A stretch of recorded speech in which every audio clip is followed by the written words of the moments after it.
Goodbye YouTube, how's it going everybody? I have for y'all today a pretty fun Onion battle that I had against somebody called Nexus from my Skype. Now he didn't tell me what his YouTube channel was, so whenever you see this man, leave a comment down below and I'll make sure to add your channel link down in the description. Now looking at my team, I based this team around Skunk Tank, Girder, Salzbuck, and Seismitoad. Then I threw in specially defensive Probopass and physically defensive Musharna, which is just basically what my team is. Now looking at threats on Nexus' side of the field, to be honest, there really isn't nothing I see being a major problem, although if Raichu turns out to be Substitute and Nasty Plot, then that could actually be a major problem, so I really have to watch out for that. Also, if I lose Musharna, Sock basically gets a kill every switch in, so going into this battle, the two main things I was going to watch out for was going to be Sock and Raichu, but I'm going to be leading off with my Seismitoad, as he's actually going to be leading off with the Meganium. I don't know if you're predicting my Seismitoad lead or what, but either way, I don't want to take a Giga Drain, so I'm going to make the safe switch into my Skunk Tank, as he actually ends up going for the Toxic, which is really great for me because now I'm going to be able to go for the Sludge Bomb and get off a decent bit of damage on whatever he decides to bring in. As he brings in the Armaldo, even though Sludge Bomb is resisted, that still does about 30-25%, which is really good because I need to start wearing down this Armaldo if I want my Stealth Rocks up in this battle. So I'm going to make the safe switch into my Seismitoad, just predicting him to go for the Stealth Rocks, but he actually ends up going for the Rock Blast. I guess maybe thinking I would go for the Taunt, predicting him to go for the Stealth Rocks, which isn't a bad play, but either way I felt that Seismitoad was definitely my safest switch in.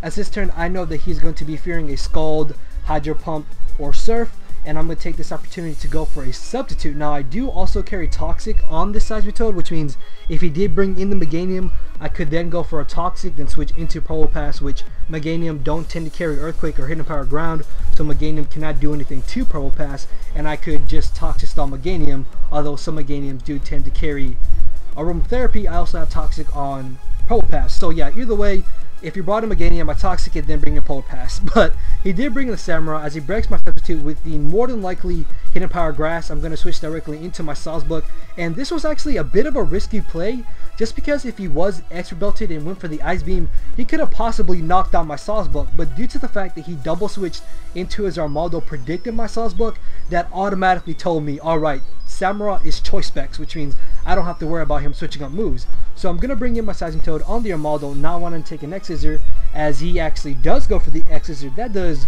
way too much damage to my Seismitoad, and this turn, predicting him to over-predict, I'm actually going to go straight for the Hydro Pump, and thankfully that is what happens. And now as soon as I get on my Stealth Rocks, they will be here to stay for the remainder of the battle, giving me a good advantage in this battle because his team will be taking Stealth Rocks damage every time they switch in. So he brings in the Meganium, which is really the only thing on this team that can knock out my Seismitoad and even take a hit from my Seismitoad. Then again, he does have the Sock, but I also have Musharna. But yeah, either way, I'm going to be able to bring in my Probopass, and as I said, Meganium don't tend to carry Earthquake or Hidden Power Ground, so he can't do anything to me, and I'm going to take this opportunity just to go for my Stealth Rocks, as it makes a safe switch into his Samurai.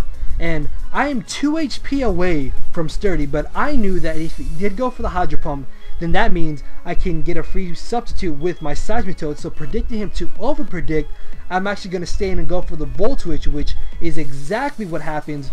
And now I'm going to be able to Volt Switch into my Skunk Tank, and I basically put the Samurai in a checkmate position. And I'm going to go for the Sucker Punch and easily knock him out, which means Samurai is one less Pokemon I have to deal with.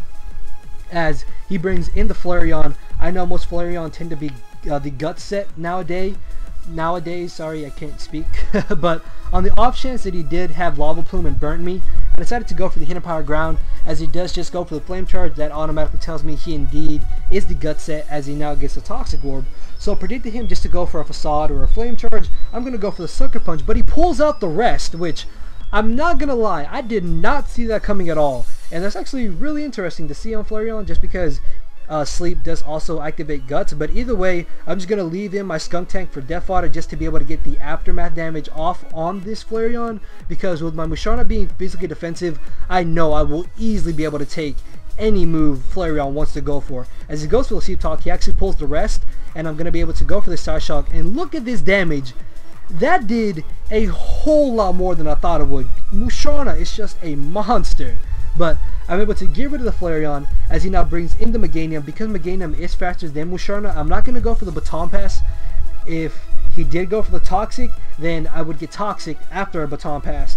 So either way, switching directly into Pole Pass was my better play. As it goes for the Giga Drain, I'm just going to stay in and I'm going to go for the Toxic, because if he has Aromatherapy, as I said earlier in the narration, I will Toxic stall him and stall him out of Aromatherapies if it comes down to it. But spoilers, it doesn't come down to that.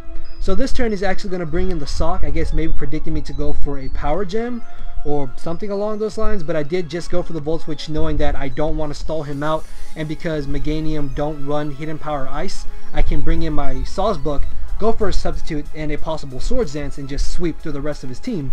But because he did bring in the Sock, I decided to Volt Switch into my Musharna, then this turn predicted him to switch out, knowing that Sock can't really do anything to Musharna. I'm going to go for the Baton Pass, as he does indeed bring in the Meganium, allowing me to Baton Pass into my Jigsaw's Buck. LOL, get it, get it?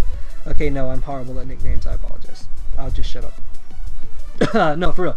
I can now just go for a free Substitute, because Meganium cannot do anything to my Sawsbuck, as he actually switches into the Sock. I guess maybe he thought I would go for a Swords Dance, so by bringing in the Sock, he could bluff a Choice Scarf set. But because I did go for the Substitute, I'm going to be able to take a close combat if he is Scarfed and still knock him out with the return.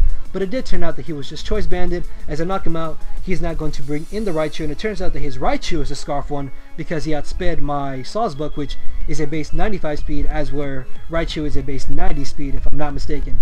So he Volt Switches into the Meganium, and this return is surprisingly going to be a 2-hit KO. Like, I don't even need the Toxic for this return to be a 2-hit KO, which just goes to show you how powerful Sawsbuck really is. Then again, maybe the Meganium was specially defensive. But either way, I knock out Meganium, and his last at this point is going to be that Raichu, which is going to be able to break my Substitute with the Hidden Power Ice. But because Raichu doesn't really have a good defensive stat, I will be able to knock it out with the return, and that's going to be the victory in my favor. So yeah, that was definitely a fun battle. If you guys enjoyed, make sure to leave a like, leave a comment, subscribe to some more content, and with that, I will see you guys later.